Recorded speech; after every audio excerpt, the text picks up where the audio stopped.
고맙습니다.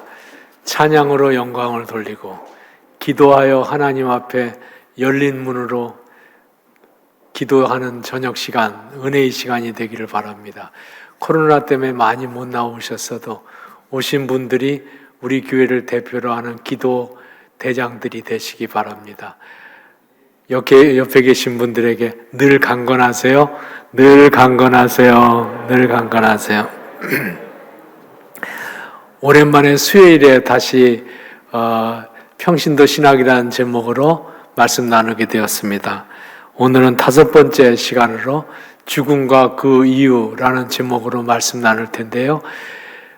신앙생활을 잘하려고 하면 틀을 갖춰야 돼요. 틀을 갖춰야지. 건물도 뼈대가 이렇게 튼튼하면 물론 뼈대만 가지고 집이 되는 건 아니에요. 그렇지만 뼈대를 갖추면 건물이 흔들리지가 않습니다. 삶도 자기 삶의 기본적인 기둥들이 이렇게 견고하게 세워지면 그 삶이 흐트러지질 않습니다. 신앙생활도 마찬가지입니다. 이 틀을 세워놔야 됩니다. 그 틀을 일컬어 신앙의 틀, 신학이라고 합니다. 신학. 그래서 평신도 신학이라는 제목으로 뼈대를 세워놓는 일들을 했는데요. 첫 번째 시간부터 그냥 짧게 기억하고 넘어갑시다. 성경은 하나님의 말씀이다. 그렇게 아시면 100점이에요. 물론 쓰기는 여러 사람이 썼어요. 여러 시대, 여러 언어, 여러 지역에서 여러 시대의 사람들이 썼습니다. 근데 한 사람이 딱 쓴 것 같아. 지금 성경 읽어보시면 그렇잖아요. 그리고 성경은 편집해서 이 한 권 66권으로 묶기를 교회가 묶었습니다. 교회가 66권이 하나님의 말씀이라고 교회 회의를 통해서 결의했습니다. 그렇지만 교회가 결의하기 전에 당신은 멀리 떨어져 있어서 비행기도 없고 교통수단도 없어서 서로 갈 수도 없는데 예컨대 알렉산드리아하고 안디옥하고 수천리 수만리가 되는데 교류가 어떻게 있었겠어요? 그런데 함께 읽었던 성경이 거의 흡사한 거예요. 거의 똑같은 거예요. 누가 쓰셨기 때문에? 하나님이 쓰셨기 때문에. 누가 편집하셨기 때문에? 하나님의 성령이 편집하셨기 때문에. 그래서 성경은 하나님의 말씀. 그 하나님의 말씀이라는 확신이 없으면 신앙생활이 흔들리는 거예요. 성경의 말씀이 가라고 하면 가고, 성경 말씀에서 뛰라고 하면 뛰어가고, 성경 말씀이 아니라 그러면 아니고, 성경 말씀이 그렇다고 하면 그런 줄로 믿고 사는 거룩한 신앙생활을 하게 되기를 주의 이름으로 기원합니다. 둘째 시간은 신앙과 운명론에 대해서 함께 공부했죠. 우리에겐 정해진 운명이 있는 것이 아닙니다. 그렇기 때문에 점쟁이를 찾아갈 필요도 없고 미래를 예언해 준다는 사람들한테 목매달을 필요가 전혀 없습니다. 살아계신 하나님께서 매 순간순간 우리에게 계시하시고 인도하십니다. 그러니까 점쟁이 찾아갈 것이 아니라 기도할 것이요. 하나님의 말씀이 감동되는 대로 순종할 것입니다. 그러니까 그리스도인들은 운명론을 따라 사는 사람이 아니고 살아계신 하나님을 의지하고 사는 사람이다. 이게 우리의 신앙적인 틀입니다. 세 번째 시간에는 거듭남과 실족에 대해서 말씀 나눴습니다. 거듭날 적에 예수는 그리스도라는 사실을 믿고 세례받는 것이 거듭남이에요. 이전과 전혀 다른 사람이 되는 거예요. 그거를 의인 혹은 예수 영접, 신앙 고백이라고 말합니다. 근데 어떤 사람은 예수를 믿는 순간에 벼락 같은 은혜가 임해서 하나님의 성령이 자기를 포로로 잡고 어쩔 수 없이 고백하지 아니할 수 없는 뜨거운 경험을 가진 사람이 있어요. 예를 들면 마르틴 루터 같은 사람들, 뜨거운 경험 같은 바울 사도 같은 사람들, 그런 사람들이 큰 일은 하지요. 큰 일을 해요. 그러니까 예수 믿자마자 삶이 180도로 바뀐 거예요. 의롭게 된 뿐 아니라 사람이 거룩한 사람으로 확 변해버렸어요.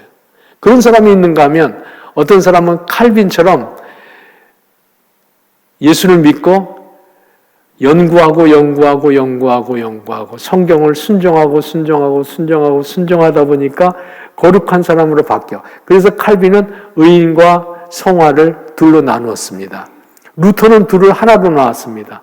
오늘 그리스도인들 중에도 어떤 사람은 타락되고 죄된 삶을 살다가 어느 한순간에 벼락같이 주님께서 부르시고 고쳐놓으셔가지고 예수를 믿고 그 날짜도 기억하고 그 감격을 놓칠 수가 없어서 전도하고 살고 변화된 사람으로 사는 사람이 있어요. 있습니다. 그런가 하면 어떤 사람은 그냥 엄마 뱃속 때부터 믿어가지고 미지근한 것 같은데 결코 흔들림이 없어. 그런 사람들은 성화를 위하여 부지런히 달려가야 되고, 한번 뜨겁게 변화된 사람들은 식어버리면 아무것도 아닌 사람이 되기 쉽습니다. 아무것도. 그런 사람들은 하나님의 말씀을 계속 공부하고 말씀 순종하는 훈련을 해야 되는 것이죠. 즉, 우리는 뜨거운 경험을 가졌든 하나님께서 부르시고 단계적으로 훈련을 시키시든 목표는 하나예요. 거룩하게 되는 것. 예수 믿고 나서 마지막까지 우리가 목표 삼아야 될 것은 거룩입니다. 거룩. 예수 믿고 구원받는 건 한순간에도 할 수 있고, 예수 믿고 예수를 구주로 고백하는 것은 성령의 도우심으로 단 한 번 주님을 구주로 고백하면 되는 것이지만, 사람이 변화되는 것은 오랜 과정이 필요한 것이죠. 그러니까 어떤 방식으로 예수님을 영접했다 하더라도 목표는 성화, 죄로부터 돌아서서 거룩하게 되는 것, 이것이 주님께서 원하시는 것입니다. 거룩을 목표로 사는 그리스도인 삶 되기를 주의 이름으로 축원합니다. 그리고 지난 시간 네 번째는 하나님의 은혜와 인간의 책임에 대해서 공부했습니다. 하나님의 은혜는 값없이 주신 은혜입니다. 값없이라는 말은 값싸게라는 뜻은 아니에요. 값이 싸다는 뜻이 아니에요. 값을 받는다고 하면 우리가 값을 낼 수가 없어. 너무 비싸서. 너무너무 고귀한 은혜, 구원의 은혜를 너무 비싸기 때문에 하나님께서 선물로 주셨어. 거저 주셨습니다. 근데 이걸 거저 주셨다고 값싸게 받으면 안 돼. 그냥 나는 구원받았다고 그러고 제 마음대로 이전과 똑같이 입술로만 예수 믿는 사람으로 살면 안 되고, 하나님의 은혜를 받은 사람은 그 다음에 그 은혜가 진실이고 그 은혜가 받았을 적에 너무 고귀한 십자가의 은혜를, 십자가의 구속의 은혜를 받았다고 고백하는 것이 진실이면 진실일수록 삶은 책임 있는 삶으로 바뀌어야 된다. 그래서 그리스도인들은 책임을 져야 되는 것이죠. 자기 삶에 대한 책임, 역사에 대한 책임, 다른 사람에 대한 책임을 감당해야 되는 것이죠. 하나님 나라에 대한 책임을 감당해야 되는 것이죠. 그리스도인은 그러므로 은혜만 받고 축복만 받고 할렐루야 감사합니다 하는 사람이 아니고, 그것이 진실로 감사한 것은 자기의 책임적인 삶으로 표현할 적에 그것이 더 하나님의 은혜를 진실한 것으로 고백할 수 있는 통로가 되는 것입니다. 오늘 마지막으로는, 오늘 다섯 번째로는 죽음과 그 이후에 대해서 말씀 나누겠습니다. 우크라이나에서 수천 명, 수만 명이 죽고 난민이 되고 가족들이 고아가 되고 헤어지고 그랬답니다. 코로나 때문에 우리나라에서 하루에 300~400명이 세상을 떠나고 있다고 합니다. 오늘도 그런 거예요. 300~400명씩 코로나에 걸려서 세상을 떠납니다. 장례식장에 장례를 할 수가 없어서 화장터가 3일장이 아니라 5일장, 6일장으로, 그것도 이전보다 훨씬 많이 활동을 해도 그렇게 한다고 합니다. 그래서 장례도 제때 못 치를 만큼이나 죽음이 우리 가까이에 있는 것을 느끼게 됩니다. 그러면 죽음은 무엇이고 그 이유는 어떤 것일까? 오늘 함께 말씀을 나누겠습니다. 죽음은 불편한 주제입니다. 불편한 주제이고 말하고 싶지도 않은 주제입니다. 그런데 모든 사람의 관심사이고 사실은 인생의 가장 중요한 주제가 죽음입니다. 신앙의 가장 중요한 주제 중에 하나가 죽음입니다. 죽음을 통해서 삶을 이해하게 되고 죽음을 통해서 복음을 듣게 되고 죽음을 통해서 그리스도의 십자가를 바라보게 됩니다. 가장 중요한 주제입니다. 우리나라 기대 수명은 2020년 출생아를 기준으로 83.5세라고 합니다. 물론 여성이 좀 더 많이 살고 남성이 좀 덜 많이 사는데 평균 83.5세. 기대 수명이라는 것은 평균 생존 연수를 말하는 것입니다.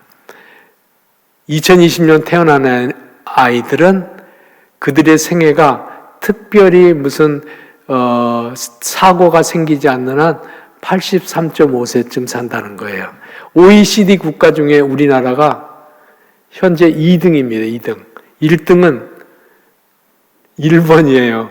우리하고 늘 경쟁하는 나라 일본. 그런데 2030년이 되면 영국의 의학 저널인 랜시스라고 한 잡지에 게재된 논문에 보면 2030년에 세계 최장수 국가는 한국이라네요. 한국. 8년 지나면 한국이 제일 오래 산다 그래요. 여자가 90.8세, 남자가 84.1세, 평균으로 말하면 87세쯤 산다 그럽니다. 전 세계에서 제일 오래 사는 국가가 되었습니다. 그러니까 죽음에 대한 관심도 고조되게 되는 것이 기대 수명 말고 또 건강 수명이라는 게 있습니다. 병 안 들고 건강하게 지내는 건강 수명. 건강 수명은 우리나라 2020년 출생아의 경우에 66.4세라고 합니다. 그러니까 17년쯤은 병들어서 같이 산다는 거예요. 병들어서. 그러니까 실질적으로는 죽음에 대하여 생각하고 공포를 느끼고 미래를 내다보는 시간이 길어진 거예요. 옛날에 아프면 그냥 세상 떠나셨거든요. 근데 아파도 영양도 좋고 병원 치료도 좋고 약도 좋고 그래서 그냥 약과 함께 생존을 쭉 유지하는 시간이 10여 년이 된다는 거예요. 그러니까 그런 때 죽음에 대하여서 더 깊이 생각하게 되고 죽음은 무엇이며 죽음 이후는 어떻게 되는 것인가에 대하여서 그리스도인이나 아닌 사람이나 생각하게 되죠. 그래서 소위 요즘에 웰다잉이라는 말이 많이 들려지곤 합니다. 잘 죽는다는 뜻인데요. 건강하게 살다 잘 죽는다는 뜻도 있고 존엄사의 뜻도 있고 마음의 빚을 다 청산하고 떠나자 그런 뜻도 있고 버킷리스트란 말을 들어보셨습니까? 죽기 전에 꼭 하고 싶은 일을 버킷리스트라고 하는데 하고 싶은 일을 쭉 쓰고 그것을 다 끝내보고 하나님이 주신 세상인데 버킷리스트에 못하고 떠나는 일이 없이 다 행하고 떠나는 것. 그 웰다잉이라고 합니다. 제일 가까운 친구들과 교제하면서 생애의 마지막을 지나고 그리고 유언장도 써서 자식들에게 넘겨주기도 하고. 근데 웰다잉 중에 최고의 잘 죽는 것은 죽음 이후를 준비하는 거예요. 죽음 이후를. 죽음 이후에 나는 어떻게 되는가? 신앙적 확신을 갖는 일이 중요하다 하는 것입니다. 신앙적 확신이 무엇입니까? 같이 한번 읽어볼까요? 오늘 성경 말씀 52절 같이 나팔 소리가 나매 죽은 자들이 썩지 아니할 것으로 다시 살아나고 우리도 변화되리라. 하나님이 말씀하시면 그냥 그 말씀은 아멘이에요. 아멘이에요. 그 촉과에서 공부했잖아요. 성경은 하나님의 말씀. 내가 비밀을 말하노니 하고 시작하고 있어요. 51절에서. 그 비밀이 뭐냐 하면 나팔 소리가 나면 주님 다시 오시면 죽은 자들이 다 새로운 사람으로 변화되고 부활하고 다시 살아나고 주와 함께 영원히 왕노릇한다 하는 것입니다. 그러니까 우리가 알아야 될 것은 우리는 다 죽습니다. 죽는 걸 모르는 사람이 없지만 잊어먹고 삽니다. 다 죽습니다. 그런데 주님의 약속, 부활하고 변화된 몸으로 우리는 주와 함께 영원히 삽니다. 그러니까 죽음은 외면할 주제라기보단 죽음을 제대로 알면 우리가 신앙생활도 바로 할 수 있고 죽음을 잘 대비할 수 있을 뿐 아니라 삶도 바르게 살 수 있다 하고 말할 수 있습니다. 그러면 죽음과 삶은 무엇일까? 저기 제목을 기억해 두면 오늘 말씀할 주제를 잘 아시는 거예요. 삶과 죽음은 상호적인 관계. 죽음은 삶의 완성이고 삶은 죽음을 통하여서 변화되고 거룩하게 되고 수정되고 바꿔지고 신앙인답게 되고 죽음을 바라보면서. 그러니까 삶과 죽음은 인생의 두 기둥, 인생의 두 삶입니다. 우리의 인생은 몸을 가지고 이 땅을 사는 삶도 있고 죽음 이후에 주와 함께 사는 새 생명의 삶, 이걸 합쳐서 우리의 삶이라고 말할 수 있는 것입니다. 비신앙인들은 인생은 죽음을 향해 가는 삶, 단선적인 관계, 그냥 쭉 살다가 어느 날 죽음이라는 원수인테 가로채어져서 끝나는 삶, 이것이 비신앙인들의 삶. 그래서 죽음은 인생의 실패이고 저주이고 끝이고 죽음은 인생이 해결할 수 없는 패배라고 생각하는 것이죠. 허무주의라고 말할 수 있습니다. 근데 인간에게 성경도 보면 인간의 본성과 인간의 운명은 죽음을 피할 수 없는, 죽을 수밖에 없는 존재, 그런 슬픔과 심판과 아픔을 갖고 있는 존재인 건 사실입니다. 하나님께서 아담과 하와에게 선악과를 먹지 말아라. 오직 하나님은 법을 하나 딱 세워주셨어요. 근데 그 법을 어깁니다. 죄를 집니다. 죄를 져요. 선악과를 먹는 날은 정령 죽으리라 그래요. 죽으리라. 죄를 지으면 죽는다 그랬어요. 근데 죄를 집니다. 보암직도 하고 먹음직도 하고 지혜롭게 할 만큼 탐스럽기도 하고 먹습니다. 하나님의 심판, 창세기 3장 19절에 보면 너는 흙이니 흙으로 돌아갈지니라. 죽는다는 것입니다. 그런데 사랑하는 여러분, 하나님께서는 한 번 말씀하셨기 때문에 흙으로 돌아갈 인생이 되게 하셨지만 선악과를 먹는 날은 정령 죽으리라. 하나님의 말씀 그대로 흙으로 돌아가지만 하나님은 인생을 패배와 끝장나는 인생 되게 하기를 원치 않으셨어요. 하나님은 사랑이시기 때문에. 그래서 인생들에게 새 삶을 주시기를 기뻐하셨습니다. 죄 때문에 죽습니다. 죄지면 반드시 죽습니다. 근데 나는 죄인인데요. 우리가 기도하면 하나님, 옳게 살고자 했어도 그렇게 하지 못했습니다. 오늘 권사님도 그렇게 기도하셨는데 죄인입니다. 고개만 숙이면 죄가 생각나고 하나님, 내가 나를 못 이깁니다. 나를 도와주세요. 나는 죄인입니다. 이렇게 기도할 수밖에 없습니다.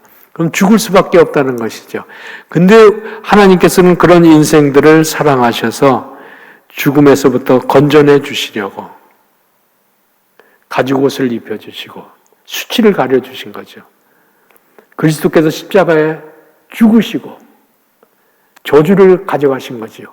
죽음을 그리스도에게 그리고 삶을 우리에게 십자가에서 교환하신 거예요.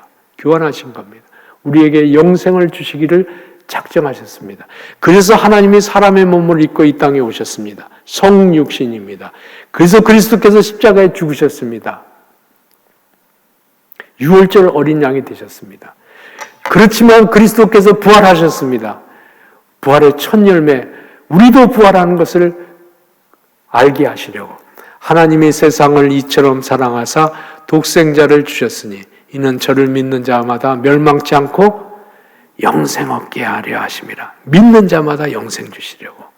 그러니까 인생은 죽을 수밖에 없는 운명인 것은 사실이에요. 그런데 하나님께서 새로운 삶을 주셨습니다. 믿는 자에게 영생입니다. 영생. 믿는 자는 영생을 가졌나니 요한복음 6장 47절 말씀, 예수님께서 약속해 주신 말씀입니다. 믿는 자는 영생을 가졌다. 성경은 삶과 죽음은 상호적인 관계라고 합니다. 죽음으로 끝나는 것이 아니고 죽음을 바라보면서 삶이 회복되어지는 거예요. 회복되어지는 거예요. 죽음을 통해서 내가 죽는다는 것을 압니다. 그런데 그리스도께서 나를 위하여 대신 죽으셨다는 걸 아는 순간 그 값비싼 은혜를 입었으니 나도 책임적으로 살고 나도 하나님의 백성으로 거룩하게 살리라 하고 다짐하면서 죽음을 바라보면서 새로워지는 관계. 이게 상호적 관계입니다. 고린도전서 15장 57절 오늘 읽은 말씀 같이 한번 읽읍시다. 우리 주 예수 그리스도로 말미암아 우리에게 승리를 주시는 하나님 아버지께 감사하노니. 아멘. 승리를 주신다. 부활 승리를 주신다. 새 생명의 승리를 주신다. 새 삶의 승리를 주신다.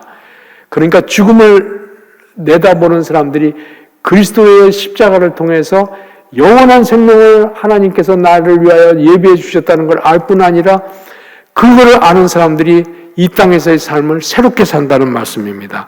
그러므로 죽음의 순간은 본문으로 넘어가 주세요. 죽음의 순간은 삶을 정리하고 부활로 나가는 과정입니다. 그러니까 우리는 호흡이 있는 삶, 죽음은 다리와 같은 거예요. 십자가가 다리잖아요. 한강에 성산대교가 이렇게 있잖아요. 성산대교를 넘어서 강북으로 넘어가잖아요. 그리스도의 십자가가 다리가 되어서 그리스도의 십자가를 통하여서 하나님 나라를 가는 것입니다. 삶을 정리하고 십자가의 부활을 의지하고 우리도 부활하여서 영원한 생명으로 들어가는 과정. 그게 죽음입니다. 죽음입니다. 그렇게 생각하면 죽음은 현재의 삶을 바꾸게 하는 하나님의 선하신 창조라는 걸 알게 됩니다. 이 말은 받아들이기 쉽지 않을 거예요. 죽음은 하나님이 창조하신 거예요. 인생들에게 삶을 주셨을 뿐 아니라 죽음을 통하여서 영원한 생명을 얻게 하고 이 땅에서의 삶을 거룩하게 만드는 하나님의 뜻으로 죽음을 만드신 거예요. 죽음을 부정적으로 생각하지 아니하고 삶과 죽음을 합쳐서 하나님이 주신 내 삶으로 받아들일 수 있는 큰 믿음을 가진 성도들 되기를 주의 이름으로 기원합니다. 죽음은 저주가 아니고 영원한 삶과 거룩한 삶, 영원한 삶은 미래고 거룩한 삶은 현재입니다. 을 선물로 얻을 수 있는 통로입니다. 제 얘기를 하는 것이 좀 미안한 얘기이긴 합니다만 부득불 조금 하겠습니다.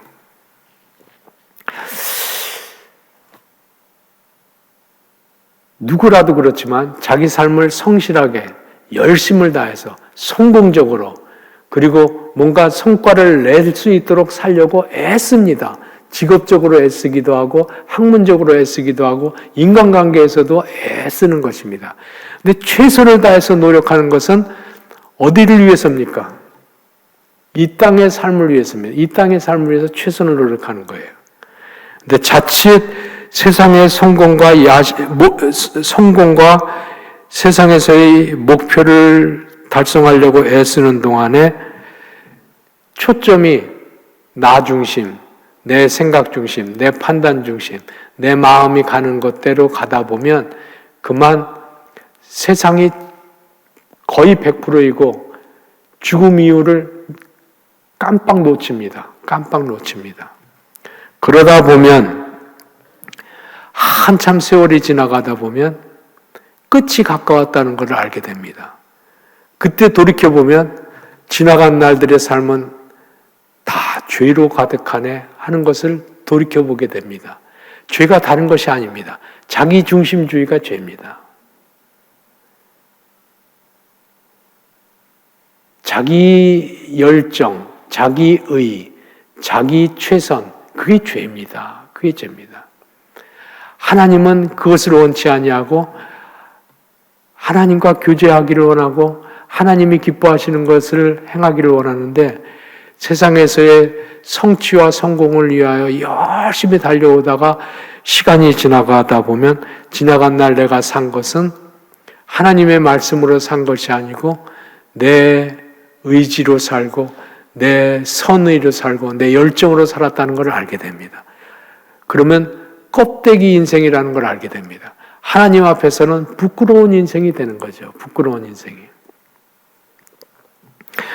죽음을 대면하고 늘 산다고 하면 내일이라도 내가 하나님 앞에 돌아간다고 생각하면 이 땅에서도 하나님 앞에서 살고 무슨 일을 해도 하나님이 기뻐하시는 일을 하게 됩니다. 하나님이 기뻐하시는 하나님의 말씀에 목숨 걸고 살게 됩니다.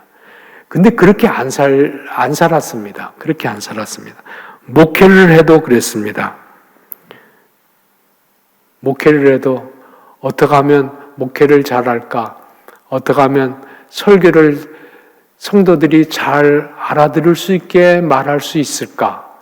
어떻게 하면 교회가 흔들리지 않을까? 어떻게 하면 교회가 부흥할까? 어떻게 하면 사람들이 열심히 성실히 착하게 잘했다고 칭찬할까? 거기에 초점을 두다 보면 깜빡 죽음을 바라본다는 것은 하나님 나라를 내다보고 하나님 앞에서 산다는 뜻입니다. 그걸 살짝 놓치는 거예요. 살짝 놓치는 거예요. 그러다가 조심스러운 이야기인데요. 죽음을 바라보고 정신을 차리고 보니까 주님 앞에 선다는 것을 생각하니까 지나간 날들 삶이 열심히 산다고 했지만 자기 열정이었고 의롭게 산다고 했지만 자기 의를 주장한 것이고 하나님 앞에서 산다고 했지만 사람 앞에서 사는 것이고 성실하고 열심히 했다고 하지만 하나님 앞에서 하나님의 일을 위해서 하나님이 기뻐하시는 일을 위해서가 아니라 남에게 박수 받기 위해서 그런 것이 아니었을까? 왜 아니었겠어요? 그렇지요. 후회가 됩니다. 조심스러운 얘기인데 암 한 번 걸리는 것도 괜찮을 것 같아요. 제가 이런 말을 해도 오해는 안 하실 줄 압니다. 죽을 병에 한 번 걸려보는 것도 괜찮을 것 같아요. 하나님 앞에 돌아갔을 적에 너 뭐하고 왔느냐 하고 물어보실 적에 어느 한순간에 내 삶을 돌이켜보는 순간이 있었다는 것은 그것이 삶 전체, 이 땅에서의 삶, 영원한 삶을 내다본다고 하면 꼭 손실만은 아니겠다 싶습니다.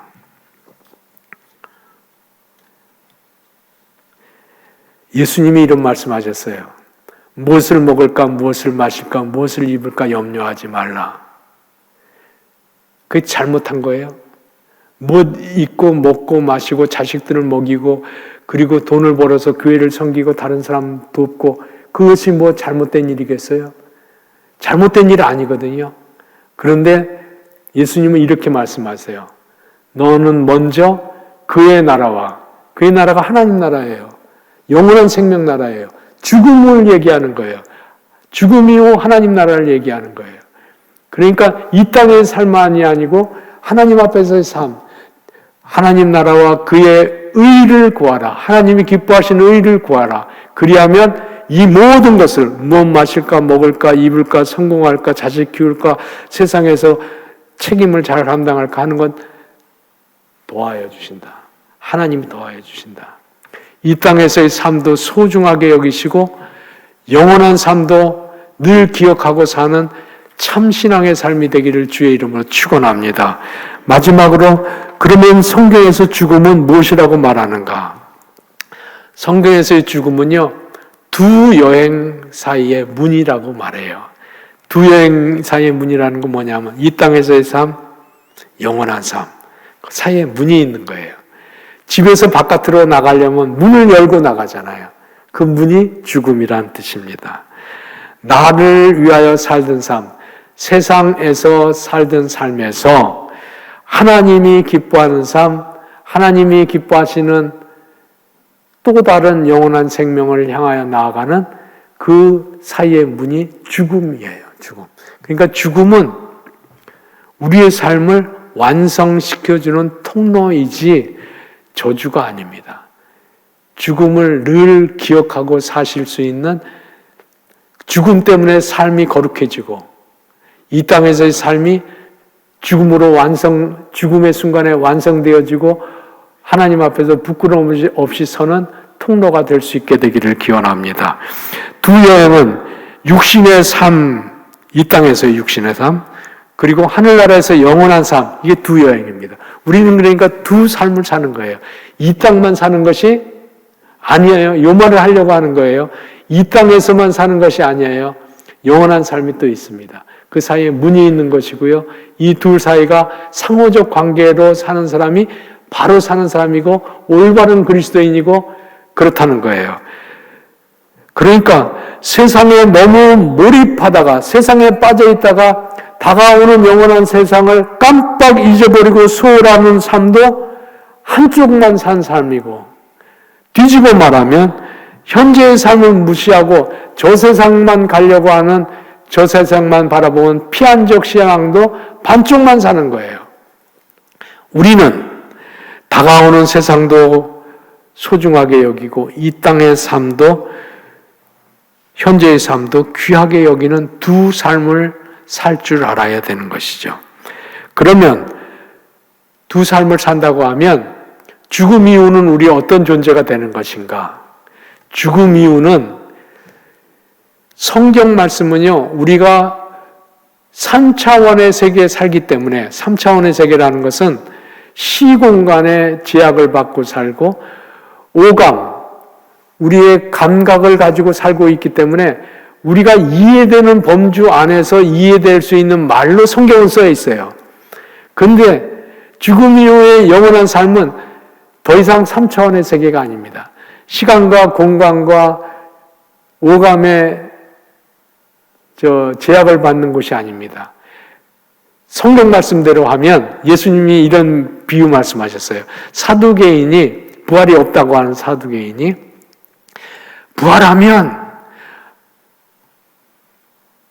한 여자가 자기 남편이 일찍 죽어서 형제가 7이어서 7을 전부 다 남편으로 모시고 살았습니다. 근데 7 남자도 다 죽었고 이 여자도 마침내 죽었습니다. 그럼 이 여자는 누구의 남편이 되겠습니까? 말도 안 되는 질문을 했어요. 그랬더니 예수님께서 하나님 나라는 시집도 가지 아니하고 장가도 가지 아니하고 뭐와 같다고 했습니까? 천사와 같다. 천사와 같다. 하고 예수님께서 말씀하셨어요. 그게 비유적인 말씀이에요. 3차원 세계에서는 이해할 수가 없으니까. 그러니까 죽으면 영은 하나님께로 가고 육은 여기 있는 것입니까? 그건 우리가 눈으로 보는 3차원의 세계이고요. 예수님 부활하실 적에 몸으로 부활하셨어요. 영도 혼도 육체도 하나로 부활하셨어요. 하나로 부활하셨어요. 그러니까 전혀 다른 존재, 천사와 같은 존재가 되는 새로운 존재로 되어지는 거예요. 우리 이성으로는 이해가 안 되는, 지구에서 사는 3차원 세계에서는 이해 안 되는 새로운 존재로, 변화된 존재로, 천사와 같은 존재로, 찬란한 존재로 바뀌는 것이죠. 그러니까 전인격체로 하나님 앞에 선다고 보면 됩니다. 나 그대로 하나님 앞에 서는 것입니다. 장례식 할 때 이렇게 말하잖아요. 김아무개 집사님은 하나님의 품에 안기셨습니다.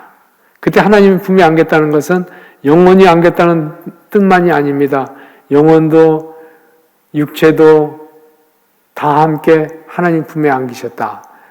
훗날에 부활되면 전혀 다른 변화된 몸으로 하나님 나라 백성이 되는 것이다. 그런 뜻입니다. 영혼은 우리 전통신앙에 말하는 것처럼 죽은 다음에 구천을 떠돌고 다니다가, 구천은 저 땅바닥 밑에 어디를 얘기하는 거예요. 떠돌고 이 공중을 떠돌다가 해코지를 하기도 하고 나타나기도 하고 그런 게 아니에요. 그런 게 아닙니다. 죽으면 하나님의 품으로 돌아가는 것입니다. 몸도 마음도 영혼도 다 하나님 품에 돌아가는 것입니다. 그래서 성경에 보면 예수님께서 부활을 설명할 적에 하나님은 죽은 자의 하나님이 아니시고 산 자의 하나님이시다 그러시면서 아브라함의, 이삭의, 야곱의 하나님이시다 그래요. 근데 산 자의 하나님이라는데 아브라함이 언제적 분입니까? 4,000년 전의 분인데요. 아브라함, 이삭, 야곱의 하나님 하는 것은요, 이것은 아브라함과 이삭과 야곱이 살아있다는 거예요. 살아있다. 이 땅에서 살아있지는 않지만 하나님 나라에서 살아있다. 하나님이 함께 계시다 그런 거예요. 그러니까 그리스도인들은 이 땅에 사는 동안에도 하나님과 함께 있는 것이요. 문을 열고 죽음을 통하여 영원한 세계에 들어갈 적에도 여전히 아브라함과 이삭과 야곱의 하나님인 마태복음 22장 32절 말씀이에요. 아브라함과 이삭과 야곱의 하나님 곧 살아계신 하나님과 함께 있는 거예요. 함께 있는 거예요. 함께 계시는 거예요. 언제나 주와 함께 거하시는 신앙을 갖게 되시기를 주의 이름으로 기원합니다. 그렇기 때문에 죽음은 그 너머 영원한 생명으로 들어가는 통로라 말할 수 있습니다. 요한복음 11장 25절 유명한 말씀이죠. 같이 읽읍시다. 예수께서 이르시되 부활이요 생명이니 나를 믿는 자는 죽어도 살겠고 물로 살아서 나를 믿는 자는 영원히 죽지 아니하리니 이것을 내가 믿느냐. 아멘. 믿습니다. 마리아와 마르다 나사로 가정에서 예수님께서 마르다에게 하신 말씀입니다. 죽음은 끝이 아니고 인간은 이 땅에서 살 뿐 아니라 하나님 나라에서 소망 가지고 사는 것입니다. 그러니까 하늘나라의 소망을 가지고 살면 이 땅에서도 거룩해지고 의로워지고 새로워지고 하늘나라가 날마다 가까이 누려지고 그런 삶이 되는 것이죠. 주 안에서 정직하고 사람 앞에서 솔직한 삶을 살 수 있습니다. 왜냐하면 죽음이 앞에 들어요. 그래서 순교자들의 심정이 죽음에 대해서 묵상하다 보면 순교자들의 심정이 이해가 되어요. 죽음이 얼마나 두렵겠어요. 그런데 이 죽음을 문처럼 열고 들어가면 영원한 세계에 내 평생 달려오고 새로운 삶을 결코 놓칠 수 없다. 그래서 순교자의 삶으로 나아가는 것에 두려움 없이 그분들이 자신의 삶을 하나님 앞에 바쳤을 것입니다. 거룩하게 된 것이죠. 사랑하는 여러분, 우리는 육체를 가진 삶을 이 땅에서 삽니다. 잘 사세요. 잘 사세요. 그런데 잘 살려고 하면 죽음 이후의 영원한 생명을 하나님께서 예비해 놓으시고 그리스도의 십자가를 통해서 우리에게 예비해 놓으시고 믿는 자에게 그 삶을 주셨다는 것을 우리는 놓치지 말아야 됩니다. 그 영원한 삶을 알게 되면 세상에서 쪼잔하게 살 이유가 없습니다. 거짓말하며 살 이유가 없습니다. 탐욕을 부리며 살 이유가 없습니다. 그러다가 이 땅의 삶은 풍성한 것 같은데 마지막에는 아무것도 없는 잘못 살았구나 하고 마지막 순간에 후회한다고 하면 너무나 안타까운 일입니다. 그리고 그 영원한 삶을 우리에게 주신 주님을 부지런히 증언하는 것입니다. 그래서 선교사들은 자기와 자기 가족들의 생명을 내걸고 죽음 이후의 삶이 너무나 소중하기 때문에 믿지 않는 곳에서 박해를 받아가면서 선교하는 것입니다. 우리는 선교사로 가지 못했더라도 이 땅에서 선교사처럼 이 땅에서의 삶을 영원한 삶을 내다보는 삶으로 살 수 있다고 하면 우리는 삶과 죽음의 일체의 비결을 아는 하나님이 이 땅에서도 함께 계시고 영원할 때까지 함께 계시는 것을 알게 되는 두려움 없는 그리스도인으로 살 수 있는 것입니다. 이 같은 은혜가 여러분에게 함께 하시기를 주의 이름으로 축원합니다. 아멘. 기도합시다. 나는 부활이요 생명이니 나를 믿는 자는 죽어도 살겠고 살아서 믿는 자 영원히 죽지 아니하신다고 약속해 주셨으니 이 땅에서의 삶도 그리스도와 함께 거룩하고 의롭고 보람되게 살게 하여 주시고 하늘나라의 소망을 가지고 죽음도 우리의 삶의 완성으로 나아가고 주님 앞으로 나아가는 소망의 시련이 되게 하여 주옵소서. 오 주여, 우리의 지나간 날의 허물진 생애를 용서해 주시고 주님과 함께 거룩한 삶으로 나아가는 참된 생애, 두 여행을 온전히 살아가는 삶이 되게 은혜를 베풀어 주옵소서. 예수님 이름으로 기도하옵나이다. 아멘.